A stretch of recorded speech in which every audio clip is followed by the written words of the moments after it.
सबसे पहले बात करें कि स्टूडेंट के अपने एक जीवन में क्या क्या चीज़ों की रिक्वायरमेंट होती है, वो क्या चाहता है। ठीक है, जब आप आते हैं यूपीएससी का तैयारी करने के लिए तो आपकी एक चाहत होती है, वो क्या चाहता है। तो ये हमारी विशेस क्या होती हैं, राइट। हमें क्या चीज़ हमारी ड्रीम होती है कि जब आप तैयारी करना शुरू करते हैं, सोचिए अगर आप कुछ समय से तैयारी कर रहे हैं तो आपका क्या एक मोटो जहाँ से आपने शुरुआत की थी कि मैं खूब स्टडी करूँगा, ठीक है, खूब अपने टाइम को बढ़ाऊँगा। बढ़ाना भी पड़ता है क्योंकि जीएस भी पढ़ना है, आंसर राइटिंग भी करना है, ऑप्शनल भी पढ़ना है, एसए भी प्रिपेयर करना है। ये ढेर सारी चीज़ें जो हमें एक साथ करनी पड़ती हैं। तो पहले ही आपकी चॉइस थी कि नहीं, मैं जब आऊँगा तो 8 घंटे 10 घंटे 12 घंटे जो है वो पढ़ने का मेरे पास एक चाहत है, जब स्टूडेंट का एक ड्रीम होता है। फिर रिवीजन के लिए मुझे टाइम निकालना होगा, जो मैंने पढ़ा है इतनी देर में वो मुझे प्रॉपरली रिवाइज करना होगा, मुझे बार बार उसको दोहराना होगा, ज़्यादा से ज़्यादा मैं बुक्स पढ़ सकूं। अपनी जो विद्वान बनने का एक प्रक्रिया है, जो मेरे पास एक इंटेलेक्चुअल ट्रेड्स मुझे जनरेट करना है, वो मुझे इसको इंक्रीज़ करना है। तो ज़्यादा से ज़्यादा मुझे बुक्स पढ़नी पड़ेंगी, एक्स्ट्रा बुक्स पढ़नी पड़ेंगी। ये उसकी चाहत होती है, उसको पता होता है अच्छा आंसर राइटिंग करने के लिए मुझे नए शब्दों की ज़रूरत पड़ेगी, न्यूज़पेपर मुझे पढ़ना पड़ेगा। साथ ही साथ अपने हेल्थ एंड जो मेडिटेशन है उस पर बहुत फोकस करके रखना, स्वास्थ्य पे भी ध्यान देना, क्योंकि शरीर अगर नहीं रहेगा तो फिर क्या होगा, हम आगे जो है वो पढ़ाई नहीं कर पाएंगे। आपको दिमाग को जो आपके थॉट्स आ रहे हैं, निगेटिविटी आ रही है, उसको हटाने के लिए मेडिटेशन सबसे अच्छी प्रक्रिया है। ये भी चाहता है, वो चाहता है कि रेगुलर आंसर राइटिंग करूं, रेगुलर बैठ के जो है वो जो मैंने पढ़ा, मेरे टीचर ने पढ़ाया, उस पर मेरी आंसर राइटिंग होनी चाहिए। पर्सनालिटी डेवलपमेंट पे बहुत फोकस करना है, जैसे कि आप कैसे बोलते हैं, आपका जो कंसंट्रेशन लेवल है वो कितना ज़्यादा हाई, आप कितने अलर्ट हैं, ये सारी चीज़ों की हमें बड़ी चाहत होती है। तो एक स्टूडेंट अपने एक 24 घंटे के अंदर जो 24 आवर होता है वो इन सभी चीज़ों को चाहता है। यही 24 आवर्स जब जोड़ते हैं, ठीक है, तो पूरे साल में उसके टारगेट्स पूरे होते हैं। 365 दिन जब वो जोड़ता है 24 घंटे के हिसाब से, तो वो अपने टारगेट्स को पूरा करता है। तो ये एक विश होती है। आपने भी इस तरह के टाइम टेबल बनाए होंगे, अपने स्टडी का टाइम टेबल बनाया होगा, रिवीजन का टाइम टेबल बनाया होगा, जो बुक्स मैं बताता रहता हूँ उनको जो एक्स्ट्रा पढ़ने के लिए उनको भी टाइम टेबल बनाया होगा। मैंने 30 मिनट्स आपको जो है अपनी हेल्थ पर ध्यान देने के लिए बोला, उसके लिए आपने मेरी पर्सनैलिटी में एक निखारा। ये सारी चीज़ें आपकी चाहत होती होंगी। पर सवाल है कि हम ये कर क्यों नहीं पाते। मेरा क्वेश्चन ये है, हम इसको कर क्यों नहीं पाते। ये सारी चाहत हमारी अंदर होती है। डे वन से हम तैयारी करने आते हैं तो अपना हम व्यू देखते हैं कि भाई एक डीएम ऐसा होता होगा, एक एसपी ऐसा होता होगा, तो हम उसको कर क्यों नहीं पाते हैं। ये बड़ा इंपॉर्टेंट सेगमेंट है। तो मेरा आज का जो टॉपिक है वो यही है कि हम समय प्रबंधन कर क्यों नहीं पाते। हम चाहते तो हैं, हम चाहते हैं, हमारी विश है, हम चाहते हैं कि हम ये सारा कुछ करें, हम ज़्यादा देर पढ़ाई करें, हम ज़्यादा देर जो है वो नई नई बुक्स पढ़ें, हम अपनी नई नई आदतों को डेवलप कर सकें। हम ये सब कुछ चाहते हैं, रिवीजन करें, आंसर राइटिंग करें, पर हम ऐसा क्यों नहीं कर पाते। ये समझना बहुत ही इंपॉर्टेंट है कि आखिर कौन है जो आपको आपके टारगेट से दूर लेकर जा रहा है। तो कई बार वो हमारे ही द्वारा हमारा समय बर्बाद किया जाता है और कई बार हमारी मजबूरियाँ होती हैं। इन दोनों के बीच में ही स्टूडेंट को अगर ये समझ में आ जाए कि आखिर मैं जो चाह रहा हूँ उसको कर क्यों नहीं पा रहा हूँ, और वहीं टॉपर भी उसके पास भी 24 घंटे है, उसने इस समय को कितने अच्छे से यूटिलाइज कर लिया, उसने रैंक निकाल दी और मेरा सिलेक्शन होने से रह गया, या मैं जो अपने डेली टारगेट बना रहा हूं वो पूरा नहीं कर पा रहा हूं। और ऐसा आप अपने स्कूल के दिनों से देखते चले आए होंगे। आपका ही कोई कलीग, आपका ही कोई दोस्त, आपका कोई पीयर, वो बहुत अच्छे से पढ़ाई कर जा रहा, उसी क्लास में, उसी बुक्स के, उसी टीचर के साथ वो टॉप करता है, और आप उसके साथ ही रहते हुए आप कभी भी आप देखते थे कि आप उतने अच्छे मार्क्स नहीं गेन कर पाए या आपने उतनी अच्छे परफॉर्मेंस नहीं की। तो इसके पीछे जो बहुत बारीक कारण है, जो हमारे स्कूलों में हमें नहीं सिखाया जाता, हमारे कॉलेजेस में नहीं सिखाया जाता, वो ये होता है कि एक व्यक्ति अपनी परिस्थितियों के हिसाब से अपने टाइम को कैसे मैनेज करता है। तो मेरा आज का जो क्लास है वो एक बहुत इंपॉर्टेंट, एक बहुत डेप्थ क्लास है। और सबसे पहले मैं बात करूंगा कि टाइम मैनेजमेंट क्यों नहीं कर पाते हैं, कैसे करेंगे उस पर मैं बाद में आऊंगा। ये आपको बहुत लोग बता रहे होंगे, ये आपके बारे में बहुत से लोग बात कर रहे हैं, लेकिन हम कैसे करना ये मुझे बता दे। लेकिन अगर मेरे अंदर कोई समय को चुराने वाला बैठा है, कोई मेरा टाइम को रॉब कर रहा है, कोई मुझे खींच रहा है नीचे की तरफ, तो मैं कभी भी आगे ग्रो नहीं कर पाऊंगा, मैं कभी भी आगे ग्रोथ नहीं कर पाऊंगा।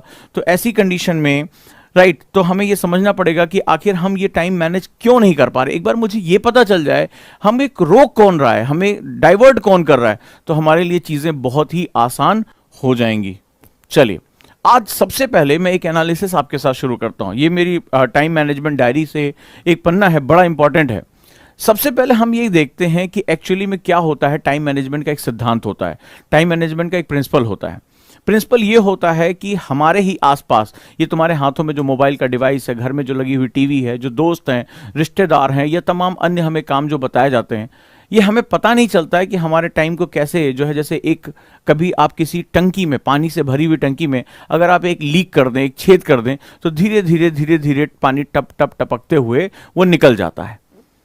तो जब आप किसी प्लम्बर को बुलाते हैं, बोले यार मैं डेली जो है वो मोटर चलाता हूँ, टंकी को भरता हूँ, ये पता नहीं कहाँ पानी चला जाता, हम तो इतना यूज नहीं कर रहे हैं, 1000 लीटर की टंकी है और ये जो है वो सारा पानी चला जाता है। तो वो क्या करता है, जब वो आता है तो सबसे पहले वो लीकेज चेक करता है। कभी भी आप अपने घर में प्लम्बर बुलाएंगे तो सबसे पहले वो पाइप के ज्वाइंट्स चेक करता है, और अगर उसको कहीं लीकेज मिल जाता है तो वो सबसे पहले लीकेज को रिपेयर करने का काम करता है। टाइम भी कुछ कुछ ऐसा ही है। टाइम जो हमें 24 घंटे मिला है, आपको भी मिला है, ये दुनिया के महानतम व्यक्ति को मिला है, मुझे भी मिला है, सबको 24 घंटे ही मिला है। पर हमें नहीं पता होता है कि हमारे इस समय को एक कोई चीज लीक करके नीचे लेकर आ रही है, और धीरे धीरे वो छोटा छोटा वो एक एक बूंद गिरती रहती है, और आपको बहुत ध्यान से नहीं आएगा। ऐसा नहीं कि कोई नल निकल रहा, आपका टाइम अचानक से जो है वो अभी 24 घंटे से आप खटाक से 6 घंटे पे पहुंच गए, नहीं, वो धीरे धीरे सेकेंड सेकेंड सेकेंड निकलता रहता है, और धीरे धीरे करके हमें पता नहीं चलता कि वो हमारा डेली के डेली कितना टाइम हमारा रॉब कर रहा है। और जब कंपाउंडिंग होती है, जब ये टाइम जो है वो अपनी ऊंचाइयों पर पहुंचता है, तब हमें पता चलता है कि एक्चुअली में हम अपने टारगेट से कितना दूर रह गए। तो आज सबसे पहले मैं जो आपको बताने जा रहा हूं, ये डायरी आप मेरे साथ लिख सकते हैं, इस पर प्रैक्टिस करके आप इस पे लगातार कुछ दिन तक मॉनिटर कर सकते हैं। आपको ये पता चल जाएगा कि बेसिकली आपके टाइम की टंकी में छेद कहां है। आज आपको यही बताऊंगा पहले कि टाइम की जो टंकी है, जो आपको 24 घंटे मिले हुए हैं, उसमें छेद कहां कहां है। एक बार आपको वो छेद पता चल जाए, पानी कितना टपक रहा है, आप उसको भर ले जाएंगे और आप जो है वो आसानी से उसको पूरा करते हुए अगले चरण में पहुंचेंगे। सबसे पहले मैंने कुछ एक बेसिक, एक स्टूडेंट के जीवन में क्या क्या सेगमेंट होते हैं उसके बारे में हम बात करते हैं। ये चाहे कोई वर्किंग क्लास हो, चाहे वो हाउसवाइफ हो या कोई स्टूडेंट हो, ये सभी के लिए कॉमन है। तो एक मैंने टाइटल दिया मेरे जीवन का एक दिन। आप पहले एक दिन बैठो और एनालिसिस करो। ये कोशिश करो कि ये फॉर्मेट आप एक हफ्ते तक कम से कम फॉलो करो, कम से कम एक हफ्ते फॉलो करना है, और आपको ये डेली मॉनिटर करना है कि मेरा हफ्ते का, मेरे जीवन का एक दिन 24 आवर कैसे मैं यूज करता हूं, कैसे मैं यूटिलाइज करता हूं 24 आवर्स को। ठीक है, अब चलो देखते हैं। मैंने कुछ मेजर वर्क लिए हैं जहां पर उनकी कैटेगरीज बांटी है मैंने, और जैसे कुछ, पहला मेरी कैटेगरी है वर्क यानी काम। तो एक्टिविटी एक तरफ मैंने लिखा एक्टिविटी, दूसरे मैं इसमें कितने मिनट या कितने घंटे लगा रहा हूं, और मेरे टोटल टाइम का कितना परसेंटेज है, ये कितने परसेंटेज यूटिलाइज हो रहा है।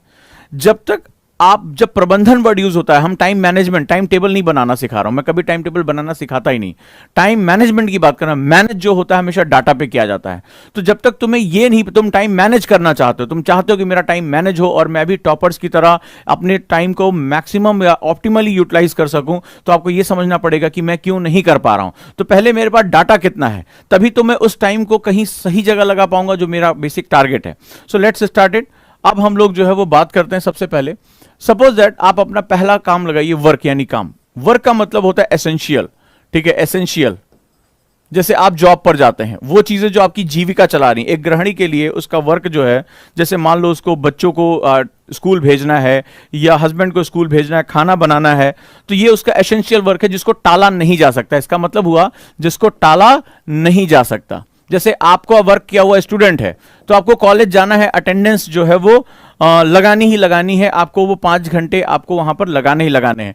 तो ये आपका वर्क हो गया। बेसिकली आपको जॉब जा रहे हैं, आप सुबह 9 बजे से शाम को 6 बजे तक जॉब जा रहे हैं, तो आप वहां पर अपना वर्क लिखेंगे। कोई गृहिणी है, उसको दिन में लंच के टाइम में 2 घंटे किचन में, डिनर के टाइम में 2 घंटे किचन में रहना पड़ता है। वो एसेंशियल वर्क है क्योंकि और कोई करने वाला नहीं है। अगर ऑप्शन है कोई और कर रहा है तो उसको आप वर्क में नहीं कंसीडर करेंगे। यानी वो जो एसेंशियल है जिसको टाला नहीं जा सकता, सबसे पहले आप उसके बारे में लिखेंगे। वर्क में हम कितना टाइम दे रहे हैं, इसमें टोटल कितने मिनट या कितने आवर आपके लग रहे हैं, यहां पर आप बताएंगे। ठीक है, आप कुछ दिन कोशिश करिए, आप काउंट करने की कोशिश करिए। ठीक है, अगर मान लीजिए आप काम में जा रहे हैं और आपको 1 घंटे बीच में लंच ब्रेक मिल रहा है, तो उस समय के टाइम को आप कंसीडर नहीं करेंगे। प्लीज ध्यान रखिए, जब आप अपनी वर्क डेस्क पर हो, जब आप काम कर रहे हो, या जब आप क्लास में हो, अब पता चला दोस्तों के साथ आप कैंटीन में हैं, दोस्तों के साथ आप घूम रहे हैं, और मुझसे आप यहां लिख दिया सर मैं सुबह 9 बजे कॉलेज निकल जाता हूं, शाम को 4 बजे आता हूं, और पता चला उस दिन आप 4 पीरियड केवल कर रहे हैं, बाकी टाइम पे आप दोस्तों के साथ घूम रहे हैं, थोड़ा सा आप जो है कैंटीन चले गए, पार्क में चले गए, फुटबॉल खेलने लगे, दैट इज नॉट कंसिडरेबल। इसीलिए मैंने इस यूनिट को मिनट में रखा है, ताकि आप एक साथ 8 घंटे 6 घंटे जैसा वर्ड यूज ना कर सकें। अगर आपको एक से 1.5 घंटे आपको टाइम मिल रहा है, जैसे कई मेरे स्टूडेंट हैं जो टीचर्स हैं, तो उन्होंने कहा कि सर हम सुबह 9 बजे स्कूल जाते हैं और शाम को जो है वो 2 बजे या 4 बजे हम लौटते हैं, लेकिन उसमें हमारे पास 2 ही या 3 पीरियड होते हैं, बाकी टाइम हम जो है वो बाकी और काम कर रहे होते हैं या अपना स्टाफ रूम में बैठे होते हैं। So that is not considerable, वो कंसिडरेबल नहीं है। जिस काम पे आप लगे हुए हैं, जिस समय को आपने लगाया है, केवल आपको उसको यहां पर लिखना है। क्लियर हुआ यहां पर बात? राइट, डन है। आपको आज अपना एक दिन देखना, आप देखिए मैं आपका कैसे 24 घंटे के अंदर टाइम निकाल देता हूं। दूसरा हो गया पर्सनल वर्क। पर्सनल वर्क का मतलब जो अपने लिए कर रहे हैं, ठीक है, अपने लिए कर रहे हैं। सपोज दैट आप योगा कर रहे हैं, एक्सरसाइज कर रहे हैं, आप अपने इन्हेंसमेंट के लिए कुछ काम कर रहे हैं, या अपनी कोई हॉबी डेवलप कर रहे हैं, आपने कोई एक्स्ट्रा क्लास ऐसी कर रखी है जो आपके जॉब से रिलेटेड नहीं है। जैसे मान लीजिए कोई गृहिणी है, तो मान लो उसने अपने लिए पर्सनली कोई कुकिंग क्लास ज्वाइन कर ली है कि भाई मुझे उसमें कुछ केक बनाना सीखना है, फलाना चीज सीखनी है, आपने उनको बता दिया। दूसरा, अगर मान लीजिए आप जो है वो कोई निजी काम कर रहे हैं, मान लीजिए आपने किसी मार्शल आर्ट की क्लास में आपने ज्वाइन कर लिया है, या कोई स्टूडेंट ऐसा है जो अपनी शिक्षा, मान लो कॉलेज जा रहा है, उसके अतिरिक्त कोई गिटार की क्लास ज्वाइन कर लिया, तो उसने अपने पर्सनल टाइम जो उसने दिया है उसको भी आप लिखेंगे। तो आपने उसमें कितने मिनट लगाए, ठीक है, इसके बारे में आप लिखेंगे।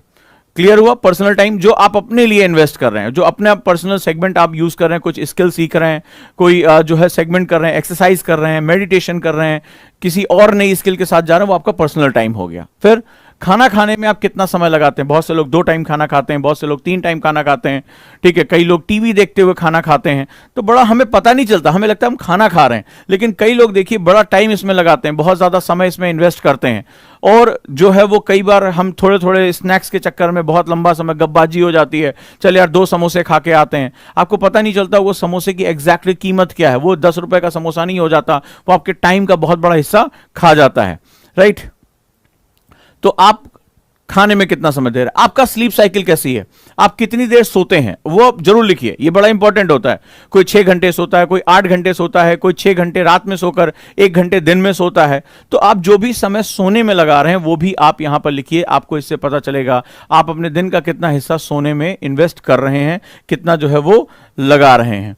Next one, travel. अगर आपको मान लीजिए जॉब के लिए जाना है, स्कूल के लिए जाना है, कहीं पर भी जाना है, तो ट्रैवलिंग यानी यात्रा में आपका कितना समय लग रहा है, इसके बारे में आप मेजर करेंगे, आपके कितने मिनट ट्रैवलिंग में लग रहे हैं। मान लीजिए बहुत से लोग जॉब पे जाते हैं, 25 मिनट, 30 मिनट, 40 मिनट, ये भी उनका यात्रा में, अगर जा रहे हैं तो आना भी है, तो इतना टाइम उनका इन्वेस्ट होता है, ये भी बड़ा इंपॉर्टेंट है। तो ये एक जीवन के बड़े इंपॉर्टेंट सेगमेंट होते हैं। उसके बाद रूटीन्स में, रूटीन्स का मतलब आप डेली जो दिनचर्या करते हैं, दिनचर्या का मतलब रोज एसेंशियल चीजों को फॉलो करना, जैसे फ्रेश होने जा रहे हैं, नहाने जा रहे हैं, ठीक है, इन सब चीजों में जो है वो आप बेसिक कार्य कर रहे हैं, जो आपकी डेली दिनचर्या है। पूजा पाठ कई लोग बहुत देर देर तक करते हैं, ठीक है, आपने देखा होगा कोई आधे घंटे 45 मिनट पूजा पाठ करता है, तब वो घर से निकलता है, तो वो दिनचर्या है आपकी, मतलब उसको आपको वो चीजें जो आप बिना एक्सेसिव जो है वो प्रेशर के आपकी आदत का वो हिस्सा बन चुका है, तो उस दिनचर्या में आप कितना समय लगाते हैं, ठीक है, वॉशरूम में गए, आप नहाने गए, आप पूजा पाठ कर रहे हैं, ये जो रिचुअल्स हैं आपके, उनके साथ आप कितना समय लगा रहे हैं। इसके बाद आपके पास खाली समय और फुर्सत के समय कितने हैं, इन दोनों में थोड़ा सा बेसिक अंतर होता है। फ्री टाइम वो होता है जब आप रिलैक्स होते हैं, ठीक है, जब आपको कहीं भाग दौड़ नहीं करना होता है, आप आके थोड़ी देर लेट गए, थोड़ी देर आप बैठ गए, या जो है वो आप खिड़की के किनारे बैठ के सोचने लगे, छत पे टहलने लगे, वो आपका खाली समय होता है। फुर्सत का समय होता है जिसको हम लोग लेजी लम्हे कहते हैं, यानी कि जब आप कुछ नहीं करना चाहते, आलस आ रही है, मन कर रहा है चलो उठ के काम भी करें, और फिर आपका मन करता है चलो यार थोड़ी देर पड़े रहें, तो वो उसको फुर्सत के क्षण बोलते हैं, जहां पर जो है वो आप कुछ भी नहीं करना चाहते हैं। तो इसको आप ये देखिए आप कितना टाइम फ्री लगाते हैं, ठीक है, आप कितना समय जो है वो फ्री टाइम निकाल लेते हैं, कितना समय आप कुछ नहीं करते हैं, लेटे रहते हैं, ठीक है, छत की तरफ कई बार देखते रहते हैं, खिड़की पे चले, छत पे, बालकनी पे लोग ऐसे हाथ रख के बड़ी देर तक ऐसे बाहर देखते रहते हैं, तो वो भी समय आपका काउंट होना चाहिए, क्योंकि हमें तो मैनेज करना है, हमें ये देखना है कि हमें कहाँ से समय निकालकर कहाँ पर हमें इन्वेस्ट करना है। तो ये फ्री टाइम या फुर्सत के क्षण हो जाते हैं।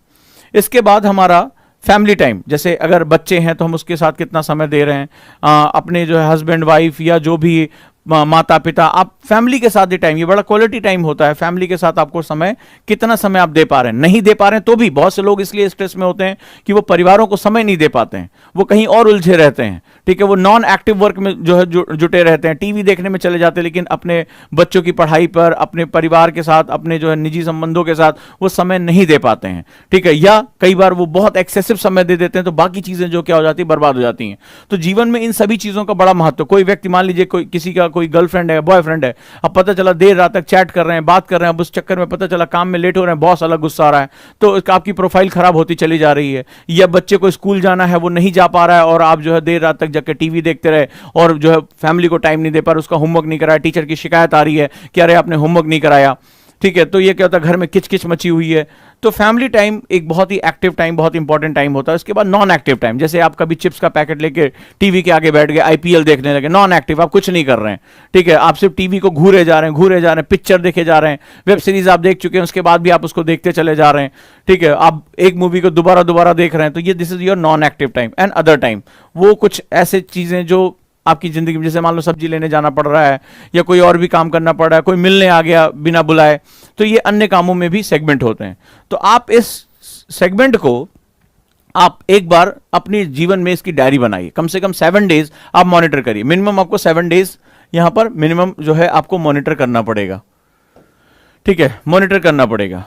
और यहां पर आपको बताना है कि आप अपने काम को, जो भी है, चाहे आप कॉलेज जा रहे हैं, चाहे, लेकिन कॉलेज में जो आपकी एक्टिविटी है, डेस्क पे, क्लास में, आपके किचन के फ्लोर पर, आप एग्जैक्टली कितना टाइम लगा रहे हैं, तो उस पूरे 24 घंटे का वो कितना परसेंट है, निकाल लीजिएगा उसको कैलकुलेटर से, कितना परसेंट आप टाइम लगाते हैं, आप अपने पर्सनल कामों में कितना समय लगाते हैं, आप खाने में कितना समय लगाते हैं, नींद में कितना आपका समय जा रहा है, ट्रैवलिंग क्या आपको रोज करनी पड़ रही है या नहीं करनी पड़ रही, उसमें कितना समय जा रहा है, दिनचर्या में कितना समय जा रहा है, ठीक है, हम इसको भी बड़ा इंपॉर्टेंट तरीके से कर्व कर सकते हैं।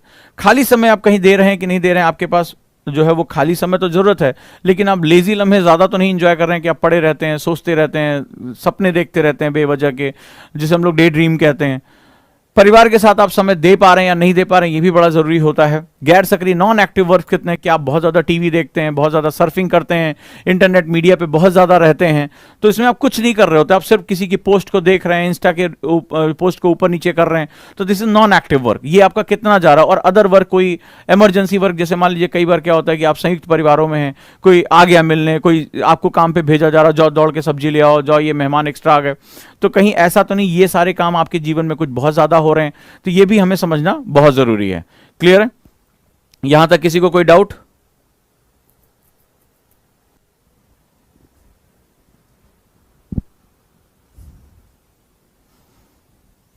तो आप इससे अपना टोटल टाइम निकालिए और बताइए कि एक 24 घंटे में आपके दिन का कौन सा हिस्सा कहां जाता है।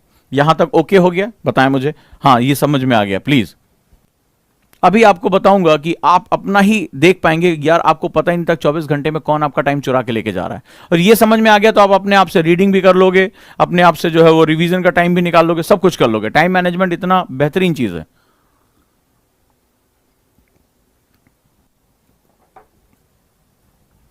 Yes, okay. नाउ जब हमने ये कर लिया तो हम एक चार्ट आपको मैं और दे रहा हूं, इसको भी बनाओ, ये बड़ा इंपॉर्टेंट है।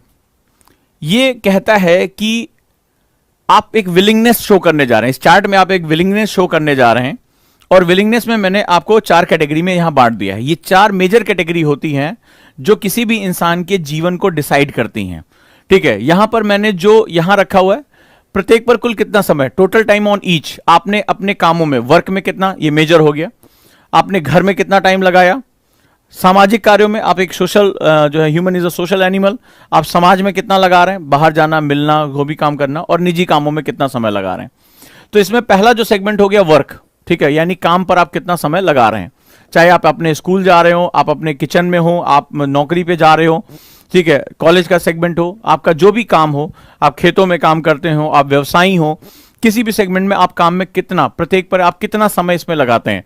तो चूंकि पहले चार्ट से आपको पता चल गया कि आपका कितना है, दूसरा परसेंटेज कितना है। मान लीजिए आप 8 घंटे काम करते हैं, 8 आवर्स, बहुत डेडिकेटली काम कर रहे हैं, तो आपको यह पता है कि आप अपने टोटल टाइम का 33% किस में लगा रहे हैं, 33.33% कहां लगा रहे हैं, आप 8 घंटे काम करते हैं 24 घंटे में, अगर आप 8 घंटे काम कर रहे हैं वर्क में, तो आपका सबसे बड़ा मेजर हिस्सा जा रहा है 33.33% किस में जा रहा है? आपका जा रहा है वर्क पे। आपका ये मेजर सेगमेंट है, क्योंकि इससे ही आपकी जीविका, आपका परिवार चलता है। दूसरा, एम ऑफ द वर्क, काम का लक्ष्य क्या है? जैसे अगर आप कॉलेज जा रहे हैं तो आपका काम है स्टडी करना, यानी अपनी इन्हेंसमेंट को करना। आप काम पे जा रहे हैं तो आपके लिए क्या है? आपकी अर्निंग होना चाहिए, आप कमाने जा रहे हैं। आप हाउसवाइफ हैं तो आपको पता है कि परिवार में आपकी सबसे इंपॉर्टेंट जिम्मेदारी है, हस्बैंड को ऑफिस भेजना है, अभी घर पे बच्चों को जो है वो सही समय पे पोषण देना है, स्कूल भेजना है। अब इसके बाद जो बदलाव मैं करना चाहूंगा, change I would like to make, suppose that आप 8 घंटे ऑफिस में हैं, ठीक है, ये बड़ा इंपॉर्टेंट है। अब 8 घंटे में आपको 3 घंटे और 4 घंटे के स्लॉट मिल रहे हैं, लेकिन आपके पास 1 आवर स्लॉट फ्री हो रहा है। आप इसको भी वर्क में कंसीडर कर रहे हैं। क्या इन 1 घंटे में मैं, जैसे मान लीजिए हमने ऑडियो बुक लॉन्च की, Ojaank audio book play store से, क्या मैं ऑडियो सुन सकता हूं? मैंने फ्लैश कार्ड आपको बनाना सिखाया। क्या मैं कैंटीन में चुपचाप अपने दोस्तों से गप करने की बजाय मैं उन फ्लैश कार्ड को एक बार रिवाइज कर सकता हूं? या स्कूल गया और कॉलेज गया और कॉलेज में मुझे मेरे दोस्तों ने कहा चल यार एक क्लास बंक करते हैं और चलो थोड़ा घूम के आते हैं। एज भी होती है, फैक्टर भी होता है, तो चलो क्या मैं घूमने निकल जाता हूं? या उसको भी मैं चेंज करना चाहता हूं, यानी बदलाव करना चाहता हूं। ठीक है, जैसे बहुत से लोग किचन में काम करते हैं, बहुत सी जो है हाउसवाइफ, तो वो गाने सुनना या जो है साथ साथ उन्होंने मूवी लगा ली, उस पर वो काम करते हैं। तो वहां पर क्या होता है? तो वहां पर क्या करना होता है, सबसे इंपॉर्टेंट सेगमेंट, और वो ये होता है कि क्या हम यहां पर इस दौरान हम कोई वीडियोस देख सकते हैं एजुकेशनल, या ऑडियो बुक्स, जैसे मैंने ओजांक ऑडियो बुक लॉन्च की है गूगल प्ले स्टोर से, उस पर जाकर उसको डाउनलोड करके हम क्या ऑडियो सुन सकते हैं? अपने इस रोटी बनाने का काम, अपना इस खाना बनाने के काम को भी हम किसी चीज को सुनते हुए या कोई डॉक्यूमेंट्री देखते हुए निकाल सकते हैं। आप इसमें वो मेंशन करेंगे जो भी आपको बदलाव करना है। ठीक है, जो भी आपको बदलाव करना है वो यहां पर आपको करना ही है। इसके बाद आप घर पर कितना समय देते हैं, फैमिली को कितना समय दे रहे हैं, टीवी को कितना समय दे रहे हैं, सारी चीजें। ठीक है, आप अपना कितना जो है वो सेगमेंट डेवलप कर रहे हैं। कैसे, ऐसा तो नहीं आप बहुत फ्री टाइम छत पर जो है वो इधर उधर ताका झांकी करते रहते हैं हर समय, थोड़ा सा दोस्तों के साथ घूमना, हाथ को ऐसे घुमाते घुमाते, कई लोग देखते हैं लंबी लंबी बातें करके टहलते रहते हैं छत के जो है छज्जे पर ऐसे हाथ रख के, और बड़ी देर तक इधर उधर, जितनी दूर तक नजरें जा रही हैं टकटकी लगाए इधर उधर घूरते रहते हैं, ठंडी हवा का आनंद लेते रहते हैं। जरूरी है आनंद, लेकिन कितना ये भी जरूरी है। ठीक है, आनंद भी जरूरी है, लेकिन कितना ये भी जरूरी है, ये बात ध्यान रखिएगा। टाइम मैनेजमेंट का ये सिद्धांत, क्योंकि आप अभी जीवन के उस हिस्से पर हैं, लाइफ के उस पार्ट पर हैं जहां आपको कुछ बदलाव करने हैं, जहां आपको कुछ बनाना है। एक बार आप अपने डेस्टिनेशन पे पहुंच गए, आपने जो सोचा है आईएएस बनने का, आईपीएस बनने का, एक बार वहां पहुंच गए तो आपको लिए जिंदगी अपनी शर्तों पर चलनी भी शुरू हो जाती है। एक समय आता है आपको बहुत फैंटास्टिक जो है छुट्टियां मिलती हैं, पेड आपको लीव्स मिलती हैं, आपको ज्यादा जो है वो दिक्कतें नहीं आती। लेकिन अगर इस समय आपने अपने समय को आनंद में बहुत ज्यादा बिता दिया, आपने इस समय को बहुत ज्यादा जो है वो टाइम को बर्बाद करने में बिता दिया, तो कल आपको ऐसे काम भी करने पड़ सकते हैं जहां आपको अपने बारे में सोचने का समय भी नहीं मिलेगा। चलिए, तो आप ये भी समय आप कैलकुलेट करेंगे, टोटल कितना टाइम दे रहे हैं, परसेंटेज कितना है, और इस काम का लक्ष्य क्या है। लक्ष्य बहुत इंपॉर्टेंट होता है। एम ऑफ टास्क, ये इंपॉर्टेंट क्यों होता है ये भी आप समझें। ये इंपॉर्टेंट क्यों होता है? कई बार हम कई काम ऐसे भी करते हैं जिनका कोई मकसद नहीं होता, और मैं पहले भी इससे पहले क्लास ले चुका हूं कि लक्ष्य एक बड़ा इंपॉर्टेंट वर्ड होता है। ठीक है, लक्ष्य एक बहुत इंपॉर्टेंट वर्ड होता है। अगर ये लक्ष्यहीन काम है, जैसे मैंने अभी बताया छत पे गए और घर में क्या और घूमने लगे, टीवी ऐसे बेवजह खोल के चैनल बार बार चेंज करने लगे, देखिए अमेजन प्राइम पे क्या आ रहा है, नेटफ्लिक्स पे क्या आ रहा है, तो ये क्या होता है, ये लक्ष्यहीन काम है। हाथ में वीडियो गेम, आजकल अच्छे अच्छे फोन आ गए, चल यार थोड़ी देर ये वाला वीडियो गेम खेल लेते हैं। तो इससे क्वेश्चन ये पूछो, लक्ष्य का मतलब होता है जब आप उससे प्रश्न करें कि मेरे इस काम का मकसद क्या है, मेरे टारगेट। जब आप लक्ष्य किसे कहते हैं कि जब आपने कोई गोल बनाया है, कोई आपने सेट किया है कि मुझे ये पाना है, मान लो यूपीएससी आपका गोल है, तो जब भी ये कोई वर्क कर रहे हैं, लक्ष्य को कैसे पहचानेंगे? जब भी आप कोई कार्य कर रहे हैं, आप टीवी देख रहे हैं, आप वीडियो गेम खेल रहे हैं, आप जो है वो क्या नाम है घूम रहे हैं छत पे, तो आप जब कोई भी काम कर रहे हैं इससे पूछिए कि मेरे लक्ष्य पे ये कितना सहायक होगा। मान लीजिए कोई गेमर है, ठीक है, वो ऑनलाइन स्ट्रीमिंग करता है, वो गेम खेल रहा है, बहुत अच्छा है, वो गेम खेल रहा है, वो गेम खेलना बिल्कुल बुरा नहीं, क्योंकि वो लाइव स्ट्रीमिंग करता है, वो गेमर है, वो पूरी दुनिया को बताता है कि गेम क्या है, स्किल है उसकी गेम खेलना। तो वो गेम खेल रहा है तो इसका मतलब वो अपने लक्ष्य की तरफ जा रहा है। कोई मान लीजिए कोई पहलवानी का काम कर रहा है, एथलीट है, तो उसको थोड़े समय के लिए ऑक्सीजन की ज्यादा मात्रा है, वो छत पे जाकर जो है अपने वर्जिश कर रहा है, टहल रहा है, ज्यादा ऑक्सीजन इंटेक कर रहा है, अपनी मसल्स को रिलैक्स कर रहा है, ये उसके लक्ष्य है।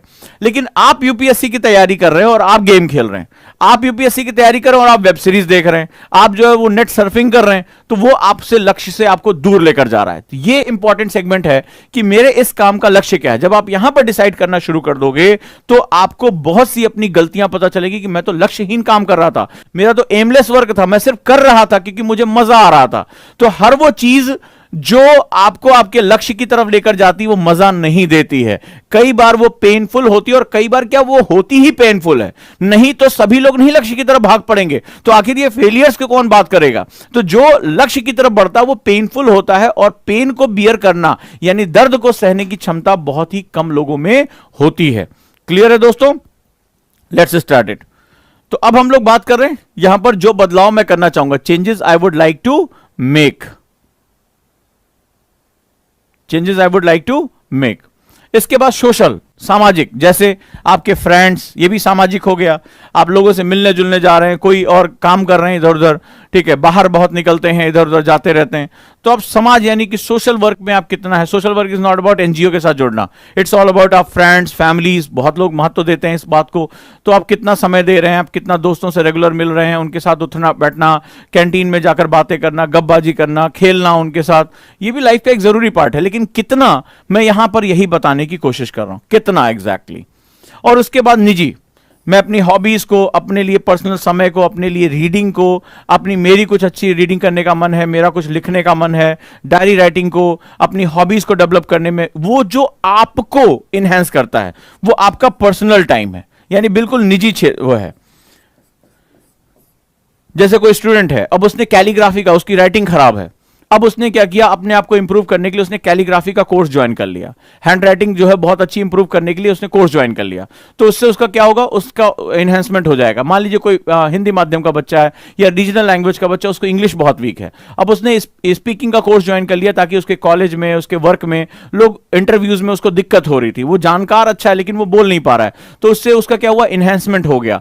कोई गृहिणी है, वो खाना बनाने की नई नई विधियां सीखना चाहती है, अपने लिए इन्हेंसमेंट करना चाहती है, अपनी हॉबी को डेवलप करना चाहती है, वो इसके साथ चलेगा। कोई पर्सन है जो स्पोर्ट्स में अच्छा करना चाहता है, कराटे सीखना चाहता है, ताइक्वांडो सीखना चाहता है, उसने उसमें अपना टाइम लगाया, तो ये उसका निजी कार्य होता है जो उसके इन्हेंसमेंट के लिए बहुत जरूरी होता है। ये भी एक बड़ा इंपॉर्टेंट टाइम होता है, बहुत इंपॉर्टेंट टाइम होता है।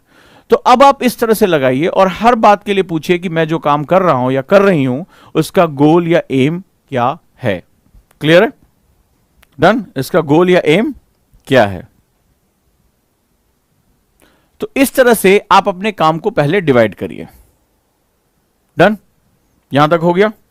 अब इसके बाद अगले चरण में आते हैं कि हम अपने अपने हिसाब से अपना टाइम मैनेजमेंट कैसे करेंगे।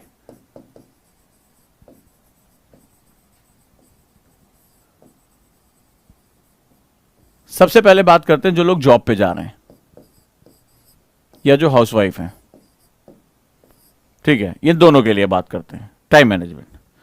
यहां पर सबसे पहले एक्सेप्टेबिलिटी ऑफ द टाइम आता है। हमें पता होता है कि कोई स्टूडेंट, एक स्टूडेंट ऐसा है जो कमरे में बंद होकर सब कुछ छोड़ छाड़ कर वो पढ़ाई कर रहा है, उसके पास 12 घंटे भी पढ़ने का टाइम है, उसको कोई लायबिलिटी नहीं है, वो एक कमरे में बंद है, उसको बाहर के टास्क को देखने की आवश्यकता नहीं है, वो कमरे में बंद होकर अपनी पढ़ाई कर रहा है, ठीक है, कमरे में बंद होकर अपनी पढ़ाई कर रहा है। लेकिन आप जॉब पे, आपको डेली जाना है, बॉस की 4 बातें भी सुननी है, तमाम तरह की दिक्कतें भी आती है, ट्रैवलिंग भी हो रही है, घर में हाउसवाइफ है, उनको पता है कि उनका कितना भी पढ़ने का मन करे लेकिन अभी अगर कुकर की सीटी बज रही है तो उठकर उसे बंद करना ही करना है। अभी कोई काम है, किसी ने खाना मांगा कि भूख लगी है, सास ने बोला अरे बहू बहुत देर हो गई, तुम पढ़ती चली जाओगी, हम दिक्कत हो जाएगी हमें, तो हमें जो है वो क्या हुआ, हमें खाना चाहिए, तो अब आप चाहें या ना चाहें आपको ये काम करना पड़ेगा, तो वो आपकी मजबूरी हो जाती है। ऐसी कंडीशन में सबसे पहले अपने दिमाग से कहिए कि जैसे कई बार बच्चे मुझसे कहते हैं सर 1 साल में आईएएस निकल जाएगा, आप सबसे पहले यहां पर एक काम करिए। अब आप ये जानते हैं कि इसके मुकाबले आपके पास हाफ टाइम भी नहीं है, तो जब आपके पास हाफ टाइम भी नहीं है तो आप अपने गोल टाइम को दुगना कर दीजिए, गोल टाइम को दुगना कर दीजिए। ये एक बहुत कड़वी सच्चाई है क्योंकि भाई एग्जाम का सिलेबस इतना बड़ा है कि आपको एक टाइम देना पड़ेगा। अगर आप इस व्यक्ति से कम टाइम निकाल पा रहे हैं तो अपने गोल टाइम को डबल कर दीजिए, उतना ही टाइम बढ़ा दीजिए। जैसे अगर ये सोच रहा है कि 1 साल, तो आपके लिए टाइम होना चाहिए 2 साल। आप इस तरह से, जो भी लोग जॉब कर रहे हैं, कुछ भी कर रहे हैं, वो सोच के चलें कि इससे अपना टाइम डबल करिए। अगर आप इससे हाफ टाइम निकाल पा रहे हैं, अगर आप इतना ही टाइम निकाल पा रहे हैं, तब तो कोई बात नहीं है। जो रिक्वायरमेंट है, ये बहुत बड़ी सच्चाई है। आप सोच रहे हैं कि कोई ऐसी क्षमता, कोई ऐसी जादुई गोली, कोई ऐसी ताबीज आ जाएगी जो आपके आंखों के सामने से पन्ने गुजरेंगे और आपको खटखट खटखट याद हो जाएगा। ऐसी कोई चीज अभी फिलहाल मैं नहीं जानता, कोई जानता होगा तो आपको बता देगा। यहां पर क्या होता है कि आपको अपना, अगर आपका टाइम हाफ है बाकी लोगों से, या जैसे हमारे स्टूडेंट हैं, तो अगर आपका हाफ टाइम है तो आप गोल टाइम डबल कर दीजिए, ठीक है, जितना भी है। अगर आपका टाइम इसके कंपैरिजन में 1/3 है तो अपना गोल टाइम 3 टाइम्स बढ़ा दीजिए। मान लीजिए आपको केवल दिन में 3 घंटे ही पढ़ने के लिए मिल रहे हैं, चाहे आप कुछ भी कर लें। अगर आपको 3 ही घंटे मिल रहे हैं या 4 ही घंटे आपको पढ़ने के लिए मिल रहे हैं, तो अपना गोल टाइम इसको क्या करिए, 3 साल कर दिए, 3 टाइम्स कर दिए। अब आप कहेंगे सर आप हमें इस तरह की बातें क्यों कर रहे हैं, हम 1 साल में आईएएस क्यों नहीं बन सकते? जब आप अनरियलिस्टिक गोल बनाते हैं तो आप मुझे बताइएगा, कोई ऐसा स्टूडेंट है जो यहां पर अनरियलिस्टिक गोल बना के नहीं 1 साल में आईएएस बन जाऊंगा? मुझे बताना, एक शब्द जनरेट होता है प्रेशर, हां या ना मुझे बताइएगा। एक्सेसिव प्रेशर होता है। इसके बाद, प्रेशर के बाद आता है जिसे हम लोग कहते हैं घबराहट, एंजाइटी।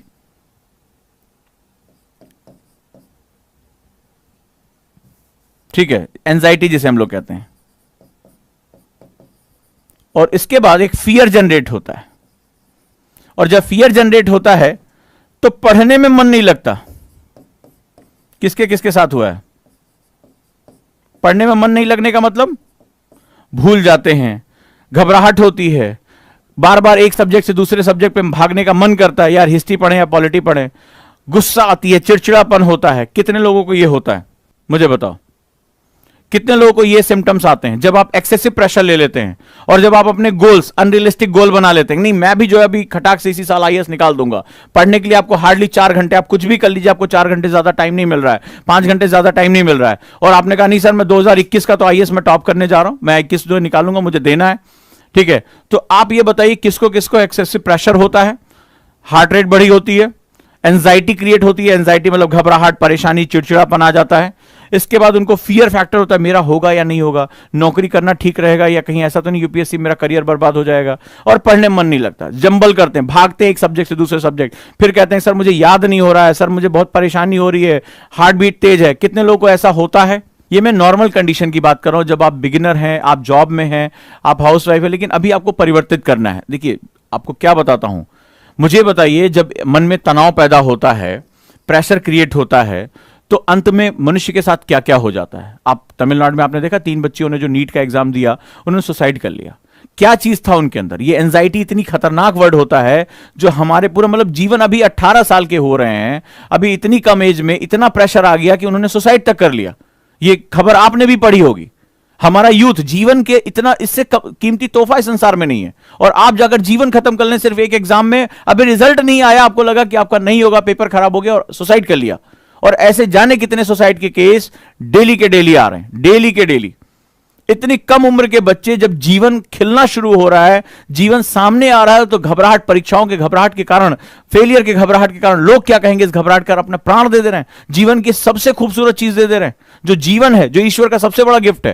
तो मेरी चिंता वो है, चिंता यह है कि कई बार आपको सच भी स्वीकारना पड़ता है। जैसे अब इन्होंने एक क्वेश्चन पूछा कि सर अगर मेरे पास टाइम ही नहीं, एज ही नहीं बची, तो सबसे पहले जब एज नहीं बचती है, जब एज फैक्टर है, तो आप निगोशिएशन फैक्टर पे आओ। अब आप देखिए, अब आप चाहेंगे कि यूपीएससी आपके लिए एक सिलेबस श्रिंक कर दे, that is not possible. You have to accept it कि भाई या तो मुझे जल्दी शुरुआत करनी चाहिए थी। हमारे अजीत डोभाल साहब इतने बड़े निगोशिएटर हैं, ठीक है, वो जाकर जो है वो इंसर्जेंट ग्रुप में, आतंकवादियों ग्रुप में बैठ के उनसे निगोशिएट कर लेते हैं। तो आप फैमिली के साथ निगोशिएशन करेंगे, ठीक है, फैमिली के साथ निगोशिएशन करेंगे, आप ज्वाइंट फैमिली, उनके हाथ पैर जोड़ेंगे, ठीक है। अब आप हाथ पैर जोड़ें, भाई आप बच्चे को संभालिए, किचन संभालिए, हस्बैंड से बात करिए आप कि, या किसी भी चीज के साथ, अपने पेरेंट्स के साथ, कि मुझे अब डेडिकेटली टाइम निकालना पड़ेगा। क्योंकि टाइम और वर्क ये 2 बड़े इंपॉर्टेंट सेगमेंट होते हैं। अगर ये ले रहा है तो स्टडी टाइम आपका कम हो जाएगा, तो आपको क्या करना पड़ेगा? अगर आपके पास समय कम है तो आप अपने वर्क को शिफ्ट करते हुए ये सारा का सारा टाइम आप किसी एक पर्सन अपनी पढ़ाई को ही देंगे। जॉब छोड़ेंगे, अगर आप छोड़ पाए, आपके माता पिता आपको सपोर्ट करने को तैयार हैं, फैमिली आपको सपोर्ट करने को तैयार है। बहुत लोगों ने किया, ऐसा नहीं कि आप पहली बार हैं। ठीक है, अनु ने ही आप देखिए, जिन्होंने रैंक निकाली हरियाणा से, उन्होंने, उनका बच्चा था, उन्होंने अपनी जो उनकी नानी के यहां छोड़ा, अपने आप को एक कमरे में बंद किया, सिर्फ अपने बच्चे से बात करने के लिए 15 मिनट फोन ऑन करती थी कि वो व्हाट्सएप कॉल कर सकें या वीडियो कॉल कर सकें। बाकी पूरा टाइम उनके जो हस्बैंड भी उनसे बात नहीं करते थे, वो भी बात, और अपने आप को कमरे में बंद करके उन्होंने खूब धुआंधार पढ़ाई की। ठीक है, उन्हें पता था कि उनका लास्ट अटेम्प्ट है, इसके बाद ये सारा मामला खत्म हो जाएगा। So you have to change your circumstances. Otherwise अगर आप ये सोचे कि आप 3 घंटे 4 घंटे दें और एक साल में आप उस बच्चे को कंप्लीट कर सके जो 10 घंटे 12 घंटे पढ़ रहा है, कम से कम 50,000 1 लाख बच्चे तो इतने सीरियस होते होंगे ना इस पूरे एग्जाम में, जो बहुत ज्यादा इतनी पढ़ाई मेंटेन कर रहे हैं, तो कौन सा ऐसा चमत्कार होगा जो आपको लेकर आएगा? और जब हम कभी अनरियलिस्टिक सिचुएशन की तरफ चले जाते हैं, अवास्तविक स्थितियों की तरफ चले जाते हैं, तो ही हमारे साथ दिक्कत पैदा होती है। तो या तो आप फैमिली के साथ निगोशिएशन पावर क्रिएट करिए कि भाई आप को हम ये जब मेरा हो जाएगा उसको निगोशिएट करिए कि भाई आईएएस बनने के बाद, सेलेक्ट होने के बाद आपकी जिंदगी में परिवर्तन हो जाएगा। एक उनसे एक तरह से एक टाइम का कर्जा लीजिए। एक लोग पैसे का कर्जा लिया जाता है, एक समय का कर्जा लिया जाता है, उनको समझाइए, निगोशिएट करिए, राइट? तो ये बड़ा इंपॉर्टेंट सेगमेंट होता है। इसीलिए मैंने कहा कि आप टाइम निकालिए अपना। अगर आप टाइम नहीं निकालेंगे तो बहुत दिक्कत है। अभी हाल ही में मैंने केस देखा है इस तरह का, राइट? तो इस तरह के केस की वजह से एक स्टूडेंट थी हमारी, उसने कहा नहीं सर हमें तो 2 साल पढ़ना है, ये है वो है, आराम से आपके साथ, और फलाना ठिकाना। बच्चा था, फैमिली थी। अब फैमिली वालों ने इतना समय देना बंद कर दिया। ठीक है, उन्होंने कहा नहीं जल्दी से आओ। अब वो क्या हुआ, जब वो क्योस क्रिएट हुआ तो एकदम अजीब सा बिहेवियर हो जाता है। एंजाइटी में आदमी अजीब तरह का बिहेवियर करने लगता है। तो अब ऐसी कंडीशन में क्या हो जाता है कि आप बुरी तरीके से वहां डिस्टर्ब हो जाते हैं, और ना तो आप पढ़ पाते हैं ना आप फैमिली के रह जाते हैं। तो आपने त्रिशंकु का नाम सुना होगा, जो बीच में झूलता रह गया। तो कभी भी पेंडुलम की तरह बीच में मत फंसो, या तो इधर जाओ या उधर जाओ, या तो कंप्लीटली फैमिली के लिए कि चलो बच्चे के लिए बनाना है, या तो अपने काम के लिए मुझे डेडिकेट होना है। तो बहुत ही प्लानिंग, इसीलिए मैं आपसे कह रहा हूं। मान लीजिए एक कोई स्टूडेंट है इसीलिए मैं स्टूडेंट्स को कहता हूं कि जब आप 12th पास कर लें तो आप यूपीएससी के लिए सोचना शुरू कर दें, कम से कम बेसिक से। क्योंकि कई बार जैसे हमारी ये स्टूडेंट हैं, इनको आज पता चल रहा है कि समय निकल जाने के बाद इनकी प्रतिभा जो है वो बहुत मुश्किल है, बहुत दबाव महसूस कर रही हैं। तो early birds get the worm. अब जैसे आप कॉलेज जाते हैं तो कॉलेज भी बड़ी जबरदस्त चीज होती है। अब इसमें क्या होता है, कई बार दोस्त बनते हैं, मौज मस्ती होती है, प्यार मोहब्बत सब कुछ जो है इस एज में आना शुरू हो जाता है। लेकिन जो सीरियस है अपने काम को लेकर, वो अपने लिए 2 से 3 घंटा, 2 to 3 आवर्स निकाल लें। सिर्फ इतना कह रहा हूं, 2 से 3 घंटे ये निकालें। एक सब्जेक्ट, एक न्यूज़पेपर, एक कोई स्किल है, उसके साथ जल्दबाजी नहीं करें। और इनके लिए इतना इंपॉर्टेंट है कि लर्निंग में आए, लर्निंग में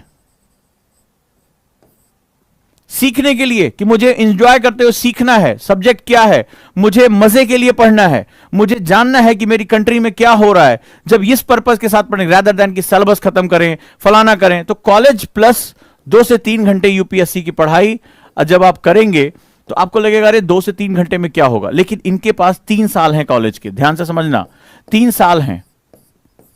और जब वो 3 गुणे 365 गुणे 3 करके देखो कितने आवर्स बनकर तैयार होते हैं।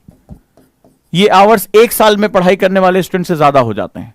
ठीक है, तो इसको हम लोग कंपाउंड इफेक्ट कहते हैं। ये 2-2 3-3 घंटे जो जुड़ते जा रहे हैं ईज होके, अपना बस ये सोचना है कि भाई अपने एंजॉयमेंट के लिए सिर्फ संडे रखना है, बाकी पूरे टाइम मुझे पढ़ाई करनी है।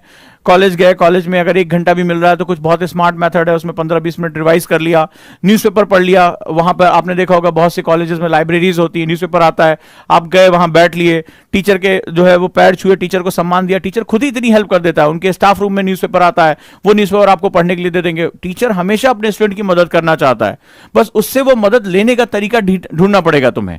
तो वहां पर आप गए, आपको लगेगा अरे सर 3 घंटे में क्या होता है। जो देखो ना, मैथमेटिकल कैलकुलेशन निकालो, 3 गुणे 365 गुणे 3, ये किसी भी एक साल में वो जो ग्रेजुएट करके वो जो आता है ना मोगली टाइप का जो है टार्जन बन के कि मैं आईएएस बन जाऊंगा, उससे ज्यादा टाइम निकाल लोगे और उससे ज्यादा तुम बेस्ट तरीके से तैयारी करोगे। इसीलिए मैं हमेशा कहता हूं early birds get the worm. जो सबसे पहले शुरू करता है उसकी संभावना हमेशा ज्यादा बनी रहती है।